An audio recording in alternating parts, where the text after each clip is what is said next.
Donc là, jusque-là, je vous ai parlé d'un espace-temps, un espace-temps figé, auquel on voit mal comment on pourrait avoir de liberté, de conquérir notre liberté, et je vous ai montré que finalement, on devrait pouvoir le faire, qu'il y a des physiciens qui commencent à y songer. Alors on va interroger ce que disent les deux théories scientifiques de la physique les plus abouties à l'heure actuelle, et qui sont toutes les deux très appréciées, parce que mathématiquement elles sont très très belles, hein, et elles expliquent, elles unifient les deux physiques incompatibles, la théorie de la relativité générale et la mécanique quantique. Donc il s'agit de la théorie des cordes et de la théorie de la gravité quantique à boucle. Alors, les physiciens ont l'habitude de penser que ces théories n'ont rien à voir, qu'elles sont complètement incompatibles, mais bon, ça commence à changer. Alors, en essayant de faire la synthèse de ces deux théories, je vais vous montrer, ça va nous permettre de saisir un aspect fondamental, vraiment très important. Alors, la théorie des cordes, ça consiste à expliquer la matière en disant que la matière, ce sont des vibrations de l'espace. Des vibrations de l'espace, à l'échelle de Planck, c'est vraiment infiniment petit, mais en même temps, c'est infiniment complexe. Mais c'est l'espace, la texture de l'espace qui vibre. Et pour arriver à faire vibrer la texture de l'espace, comme les mathématiques, elles ont des problèmes avec les espaces qu'on tord, etc., ils décident de rajouter 6 dimensions supplémentaires à l'espace, des dimensions spatiales.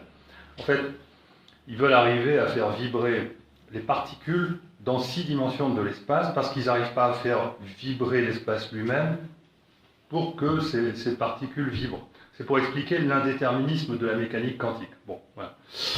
J'en dirai pas plus, mais c'est pour vous donner une idée. De l'autre côté, les partisans de la gravité quantique à boucle, eux, ont compris, et ils ont raison, à mon sens, que il ne faut pas rajouter des dimensions supplémentaires. Il faut faire vibrer l'espace, et de manière extrêmement compliquée. Voilà, c'est-à-dire qu'il existerait... Et alors, pourquoi extrêmement compliqué? Parce que quand on s'intéresse à l'espace, on s'aperçoit qu'il n'y a pas que la théorie des cordes qui dit qu'il faudrait rajouter 6 dimensions supplémentaires. Il y a aussi la théorie mathématique du grand mathématicien, l'illustre Alain Kohn, qui dit qu'il faudrait rajouter 6 dimensions, mais il les appelle spectrales. Et puis, il y a, personnellement, moi, je suis obligé de rajouter 6 dimensions. Alors, je suis obligé de rajouter des dimensions spatiales, parce que j'ai le même problème, pour résoudre le problème d'indéterminisme.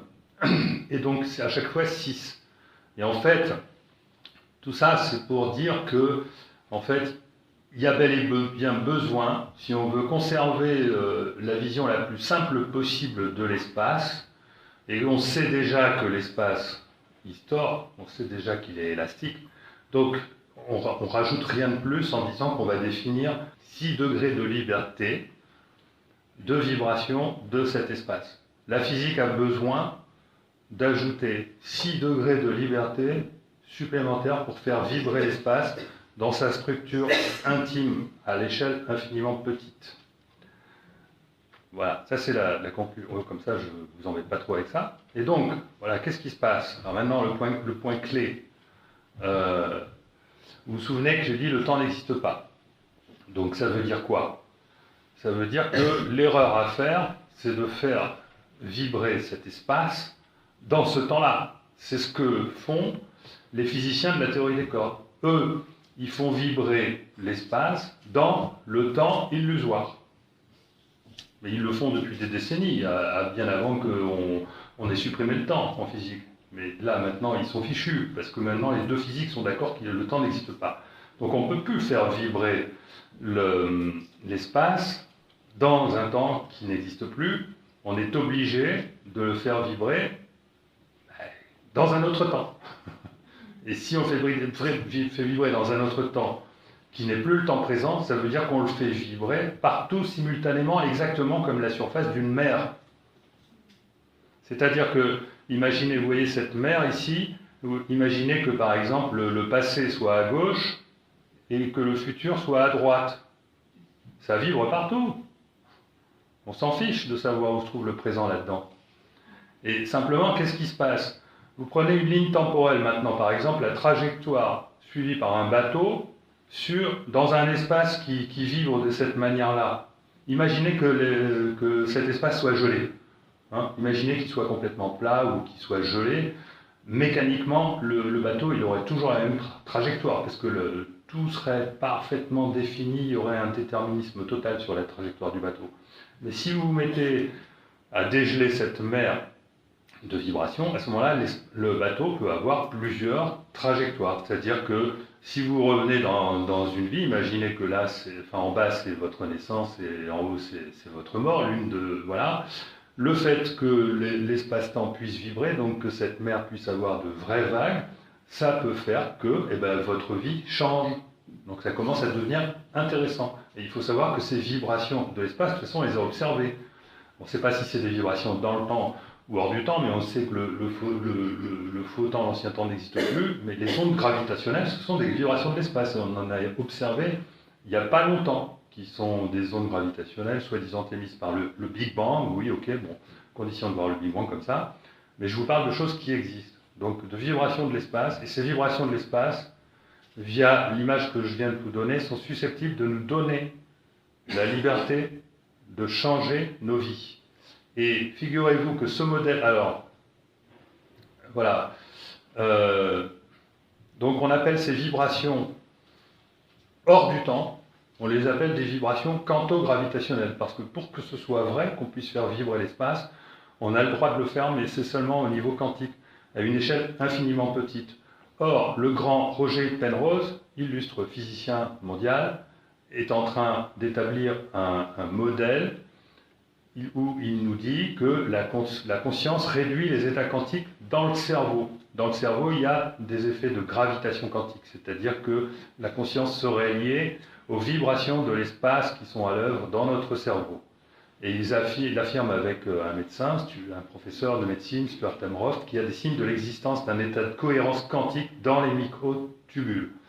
Alors moi, je ne m'étais pas trop intéressé avec cette théorie au départ, mais quand j'ai entendu dans une récente conférence Amroth et Penrose répondre aux objections que je connaissais depuis longtemps, en invoquant une mécanique des chemins temporels, des lignes temporelles, en disant qu'un bit d'information ne joue pas sur une instruction séquentielle, c'est-à-dire dans le temps, dans le faux temps, mais sert de bit de commutation entre lignes temporelles, je me suis dit, mais c'est génial, ça y est, ils tiennent le truc. Ils tiennent le truc, et le truc, c'est que notre réalité ne se construit pas dans le temps, puisque ce temps-là n'existe pas. Notre réalité, c'est quelque chose qui, comme je vous l'ai fait sentir tout à l'heure, change tout le temps dans notre futur. Et là, j'ai représenté, par exemple, si j'étais venu en train, mettons, de Marseille à Namur, voilà, le trajet le plus direct que j'aurais fait, par exemple, je ne sais pas pourquoi il m'a mis Strasbourg. Bon, et puis, paf, à un moment donné, on ne sait pas pourquoi, tiens, je décide de passer par Lille pour aller voir un ami.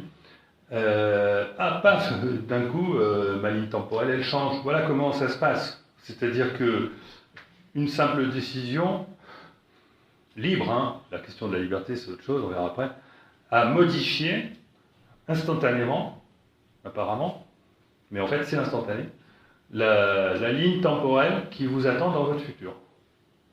Et pourquoi c'est possible ça? Parce que toutes les réalités que vous pouvez emprunter dans votre futur sont déjà créées dans le vide. C'est ça la vraie mécanique. C'est-à-dire, et d'ailleurs on découvre aujourd'hui que le vide est un nouvel état de la matière qu'on ferait mieux d'appeler information. Et on découvre que la matière est une excitation du vide. C'est-à-dire que dans le vide, il y a plein d'informations, mais tant que ce n'est pas excité, c'est invisible pour nous. Et puis il suffit d'une simple excitation du vide, et ça devient la réalité que nous allons vivre. Voilà. Alors, nouvelle évolution implique un nouveau temps. Vous vous souvenez du modèle de la conscience de Roger Penrose. Donc, Roger Penrose relie la conscience aux effets de gravité quantique dans le cerveau. Je relie moi-même de manière totalement indépendante la conscience aux effets de gravité quantique, puisque ce sont les effets de gravité quantique qui permettent de changer une ligne temporelle et que ce changement est sous le contrôle de mes intentions, donc de ma conscience. Donc vous avez deux physiciens avec des approches différentes, complètement différentes, qui relient le phénomène de la conscience aux fluctuations quanto-gravitationnelles.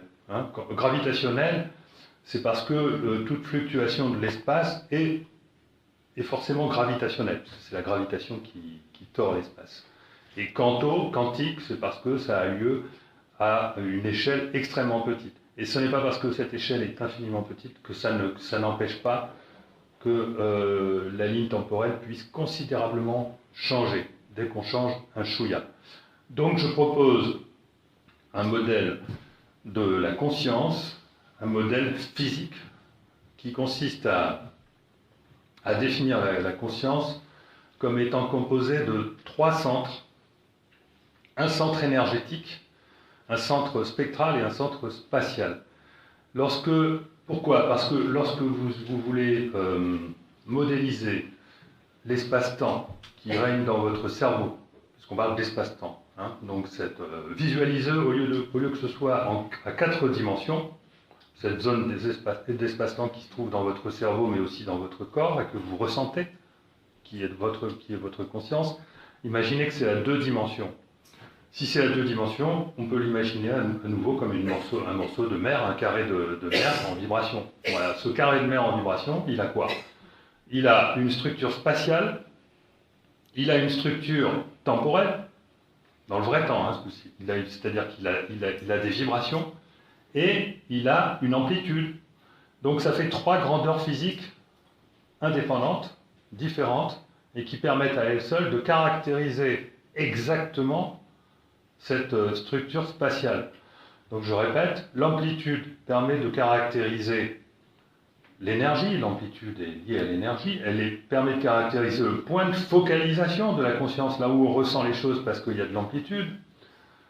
Les vibrations permettent de caractériser donc comment cette texture vibre, et l'espace permet de caractériser la forme de cette structure. Et on trouve que, de façon très analogique, le centre énergétique de focalisation est lié à la volonté. On trouve que, de façon très logique également, le centre spatial est lié au mental, et on trouve que, de façon très logique également, le centre spectral est lié à l'émotion. Quand on parle d'émotion, on parle de vibration. Quand on parle de mental, de concept, on parle d'espace.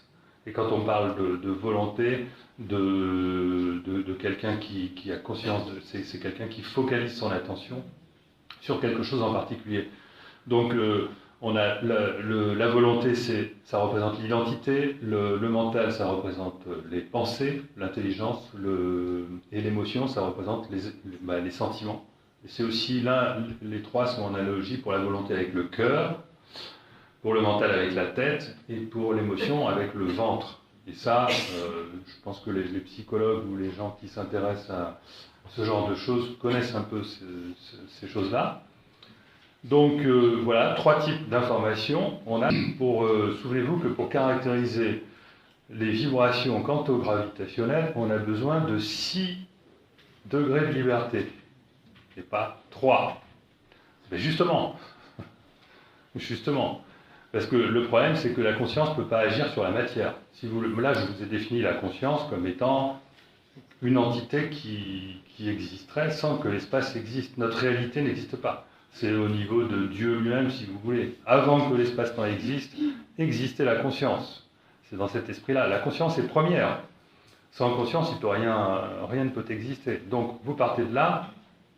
Comment vous faites pour créer un espace-temps dans lequel serait immergée la conscience? Eh bien, vous avez un gros problème, parce que quand vous mettez ça dans l'espace-temps, eh bien, les vibrations quanto-gravitationnelles imposent la structure de ces 3 centres-là. Hein, parce que tout est mécanique dans l'espace-temps. Donc il ne peut pas y avoir de libre arbitre. Donc s'il n'y a pas de libre arbitre, ça veut dire que la conscience, le point de focalisation de la conscience, est sous le contrôle des vibrations de l'espace-temps matériel qui contrôle le mental, et de celles qui contrôlent l'émotionnel. Donc il n'y a pas moyen de faire quoi que ce soit, il n'y a pas moyen de contrôler l'espace-temps en disant on se contente de plonger la conscience dans l'espace-temps. Ce n'est pas possible. Maintenant, si vous considérez que cet ensemble quanto-gravitationnel que constitue la conscience, et qui ressemble à une espèce, en 2 dimensions, à une espèce de toile élastique en vibration, si vous considérez que ça, en fait, ça c'est la manière dont on la visualise, parce qu'on a l'habitude de visualiser les choses comme ça, mais en réalité, ça n'est rien d'autre que de l'information.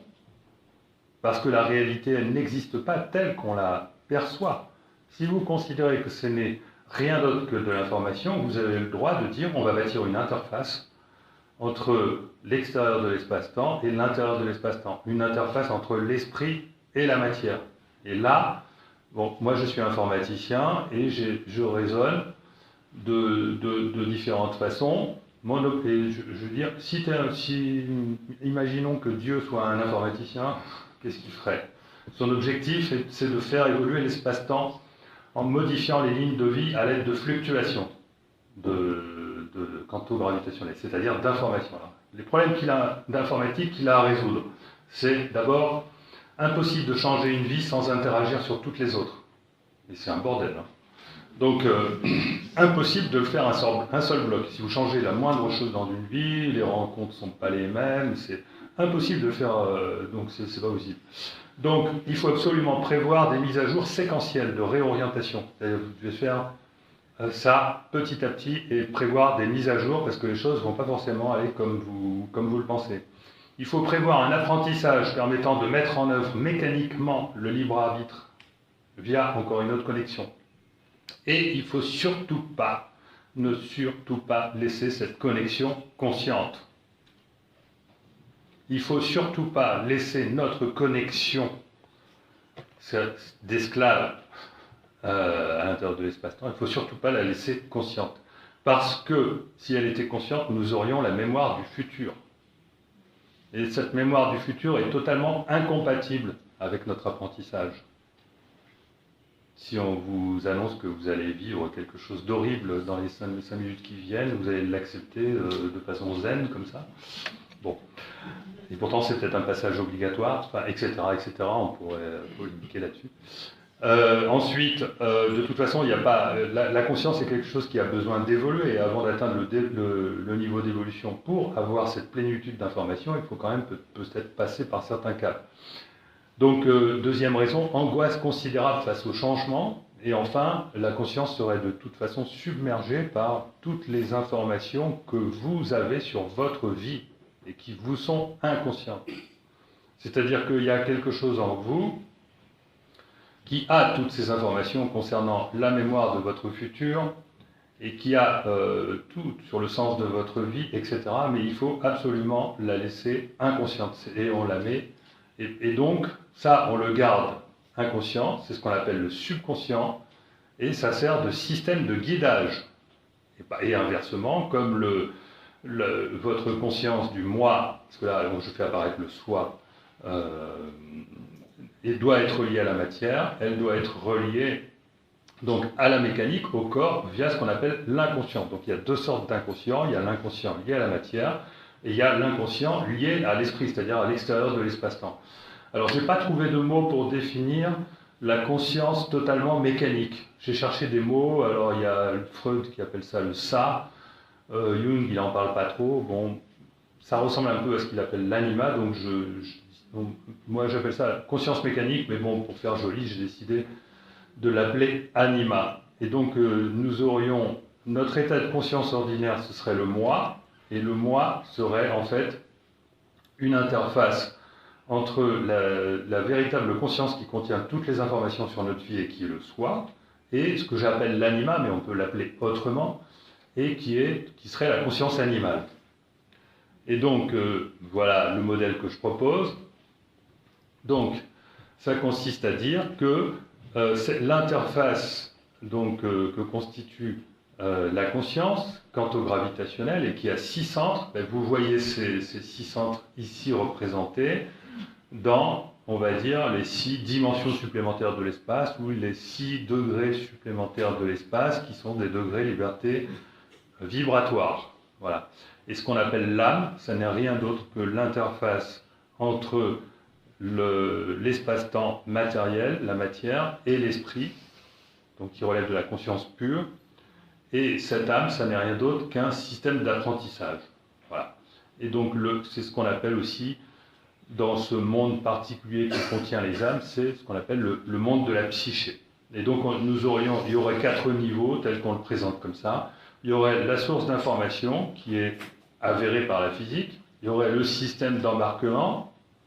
Nous sommes, les matérialistes considèrent que n'existe que ce qui est en bas, mais ils n'expliquent pas pourquoi c'est conscient. Et donc, je propose comme modèle la création d'une interface en deux parties, un système de guidage qui est subconscient et un système de pilotage qui, lui, est conscient. Et ces quatre parties, finalement, on les retrouve dans une certaine littérature ésotérique en expliquant que tout se passe comme si nous étions nous avions plusieurs identités. Nous avions à la fois l'identité du véhicule qui embarque, tiré par un cheval et qui embarque le cocher et derrière son maître qu'on ne voit pas. Donc le cocher.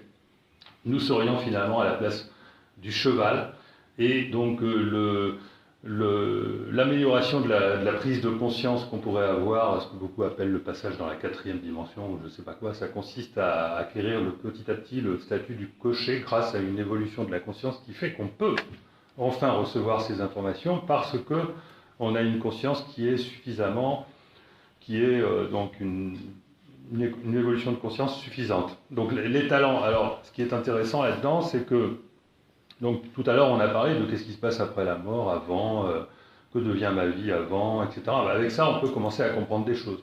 On peut commencer à comprendre que par exemple après la mort, on va laisser tomber le cheval et on va se retrouver à la position du cocher, parce que c'est lui qui contient le talent psychique. Tout ce qui est lié à notre vie, à la vie qu'on va quitter, ça n'existe plus. Voilà, parce que, à moins qu'on adopte la théorie qui consiste à dire on se réincarne sans arrêt dans la même vie. Je me réincarne toujours dans le Philippe qui ment. Par contre, à chaque fois, je m'améliore. Alors c'est possible, tout est possible. Donc là, je ne fais qu'émettre des possibilités. Et voilà, il faut bien se lancer. Hein. Je ne prétends pas du tout avoir bâtir un système, mais bon, c'est quelque chose qu'on peut arriver à faire coller de manière à peu près rationnelle à la physique, bien que ce soit de la métaphysique. Alors, à ce moment-là, la clé de l'apprentissage de l'âme, ça consisterait à essayer d'aligner le soi sur le moi. Plus le moi arrive à s'aligner sur le soi, plus le moi arrive à prendre la ligne temporelle qui est l'idéal du moi au départ dans la vie. C'est-à-dire que vous vous incarnez, que vous veniez de votre vie ou que vous veniez d'une autre vie de l'extérieur de l'espace-temps, on s'en fiche. Vous vous incarnez dans une vie qui est celle que j'appelle celle de l'anima, c'est-à-dire que vous n'y êtes pas, et donc c'est une vie qui est là, on va dire que c'est une vie inconsciente, parce que l'espace-temps ne bouge pas, et lorsque l'espace-temps ne bouge plus, eh bien c'est plus la peine d'aller chercher de la conscience, puisque la conscience, ça sert justement à faire bouger l'espace-temps. Donc vous intégrez une vie qui est restée à l'état inconscient, même si c'est celle de quelqu'un qui a existé, c'est-à-dire qui a eu un esprit incarné dedans, et vous décidez de la bouger avec votre moi, qui a besoin de s'aligner sur le soi, qui est le programme de vie que vous vous êtes fixé avant la naissance. Pour que ça marche, donc il faut réussir à faire cet alignement. Il y a deux excès à éviter. L'excès d'alignement mène au décrochage, c'est-à-dire à la vie monastique, et le manque d'alignement mène à la dégénérescence, c'est-à-dire celle de l'ego, c'est-à-dire le moi devient un ego. Voilà. Donc, voilà. Alors, maintenant, on va pouvoir raccrocher ça à la théorie de la double causalité et voir comment on peut faire un petit peu de magie dans cette affaire. Donc, voilà donc le modèle de l'âme que je propose, donc qui est constitué donc du moi et du soi, en haut et en bas, et de ce que j'appelle le mental inférieur et l'émotionnel inférieur. Bon, il faudrait trouver d'autres terminologies pour inférieur, c'est un peu péjoratif, mais enfin, il y a bien un côté mental et le mental supérieur et l'émotionnel supérieur. Alors, entre ces deux choses, il y a une connexion qui est réduite au minimum, parce que s'il y avait trop de connexions, on deviendrait fou. C'est-à-dire on aurait trop d'informations, on verrait son futur, ça n'irait pas du tout. Il faut laisser la conscience évoluer petit à petit. Donc, vous avez en bas des vibrations, puisque tout ça, c'est des vibrations quanto-gravitationnelles. Vous avez des vibrations qui sont nécessairement dépendantes de la causalité et de la matière, puisque c'est justement fait pour être interfacé avec le cerveau qui, lui, est un système mécanique. Et vous avez en haut des vibrations qui sont indépendantes de la causalité et de la matière. Parce que, je ne vous ai pas dit, mais dans l'espace-temps peut vibrer, et ces vibrations, si elles ont certaines particularités, elles vont créer de la matière, et certaines vibrations ne créent pas de matière. Par exemple, les vibrations gravitationnelles ne créent pas, on n'a jamais observé les gravitons, qui est la matière censée être créée par ces vibrations-là. Bon, de toute façon, il existe nécessairement des vibrations indépendantes de la causalité, puisque notre tunnel d'espace-temps, il est rigidifié dans le présent, mais il n'est pas rigidifié dans le futur, puisqu'on peut le changer. C'est d'ailleurs ça tout l'intérêt. Donc, votre soi, qui a la possibilité, lui qui voit son futur, qui a la mémoire de son futur, et le temps n'existe pas, lui, il a une connexion spatiale avec toute l'étendue de votre futur. Donc lui est capable de positionner de l'information dans votre futur sans qu'il y ait besoin d'attendre quoi que ce soit. C'est ce que je vous disais tout à l'heure, ce qu'on peut représenter par un arbre de vie. Vous posez dans l'espace les briques de ce que vous allez vivre, et à condition que ceci ait pu être posé par le soi, sinon ça ne marchera pas. Donc il existe malgré tout des pouvoirs du mental. Les pouvoirs du mental, c'est les pouvoirs qu'on peut exercer à partir du présent, en utilisant la faculté que notre moi ait la possibilité d'agir sur la matière à travers sa structure quanto-gravitationnelle. Mais moi, je ne suis pas un spécialiste de cette question. Là, il faut aller voir les gens qui construisent les ovnis ou les parapsychologues. Je ne parle pas de ça. Moi, ce qui m'intéresse, ce sont les pouvoirs de l'esprit. Les pouvoirs de l'esprit, c'est quelque chose qu'on peut expérimenter. Il faut avoir peut-être un peu de patience. Bon, on verra ça tout à l'heure. Les pouvoirs de l'esprit, ça consiste à utiliser son soi pour créer. On vient petit à petit à la loi de l'attraction, donc pour créer, pour poser des informations dans son futur.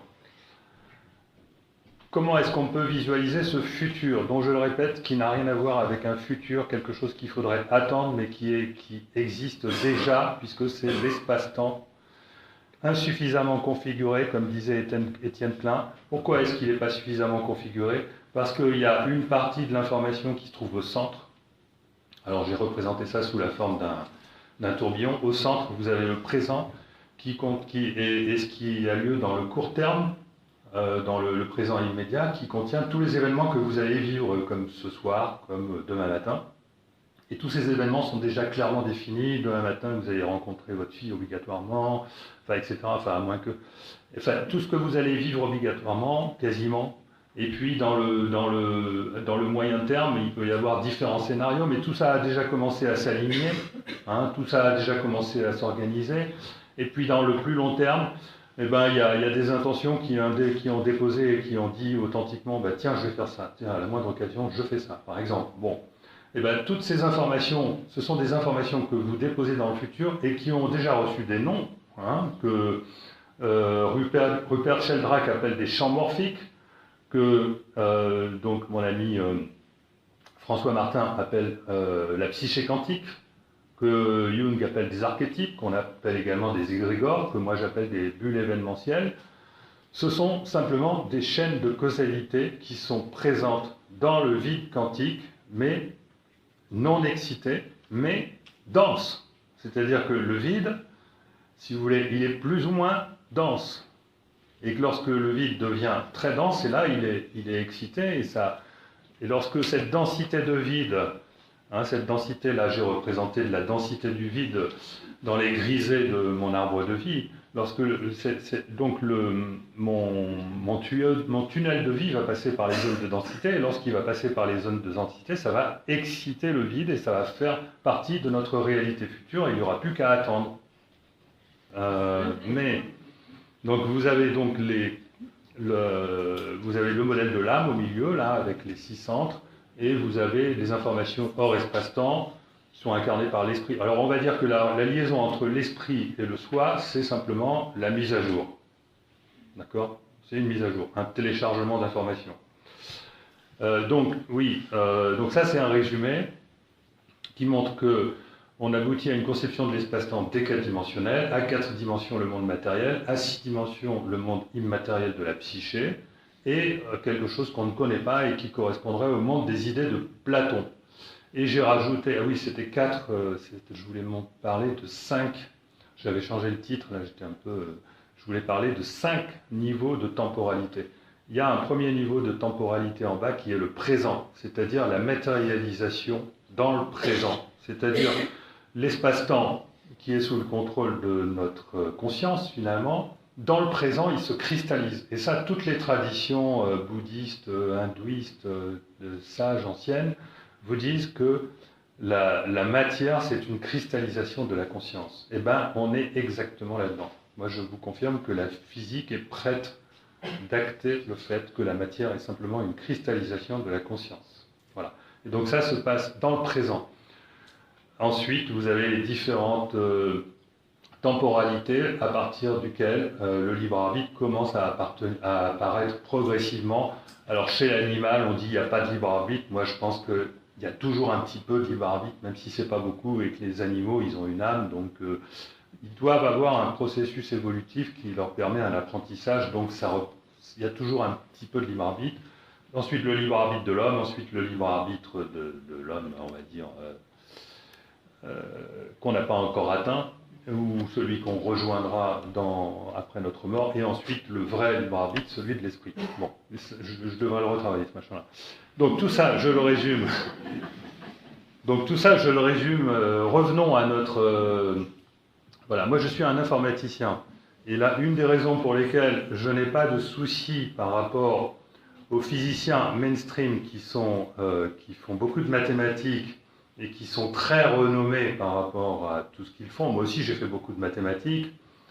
Eux, on va dire que ce sont comme des bosons de Higgs. Hein. Ils sont entourés de plein de gens qui les adorent, et parce que, bon, ça se passe comme ça, le système de la science, etc. Dès que quelqu'un a pondu une équation fantastique, là, il a fait sa carrière autour de cette équation, et il fait des émules, etc. Donc, tout est basé sur les équations en physique. Et moi, je suis à la fois physicien et ingénieur, et je suis devenu un expert en informatique. Et en informatique, j'ai surtout appris à développer des réseaux de neurones, toutes sortes de réseaux de neurones, c'est-à-dire des cerveaux artificiels. Je suis un spécialiste de la vision artificielle. Et je me suis aperçu très tôt dans ma vie, et c'est pour ça que j'ai laissé tomber d'ailleurs, non pas les mathématiques, mais j'avais une carrière de physicien rayonnement avec plein de maths. J'ai dit non, les mathématiques, il y a un problème. Avec l'indéterminisme, les mathématiques, il y a un problème. Et j'ai dit non, il faut... L'informatique, c'est mieux. Vous savez pourquoi? Parce que... Pas l'informatique, hein, je parle de l'intelligence artificielle.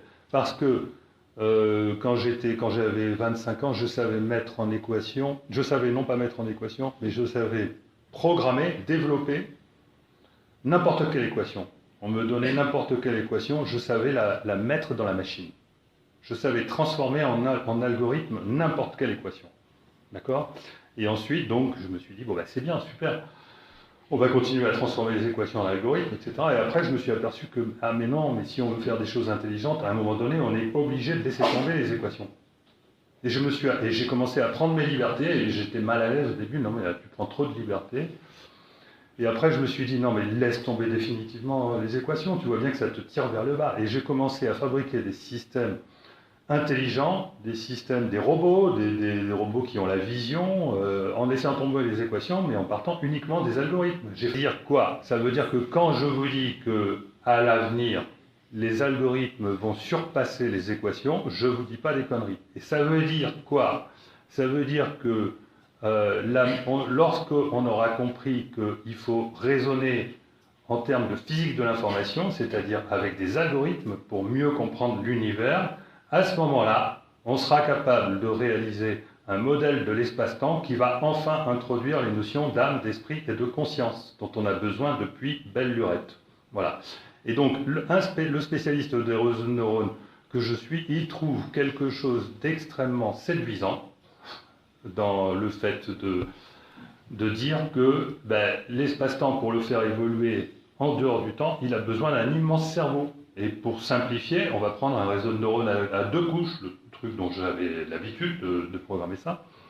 Et donc voilà, la première couche, c'est les vibrations. D'abord, je mets tout en bas un neurone qui correspond à l'esprit, qui crée donc un ensemble de soi.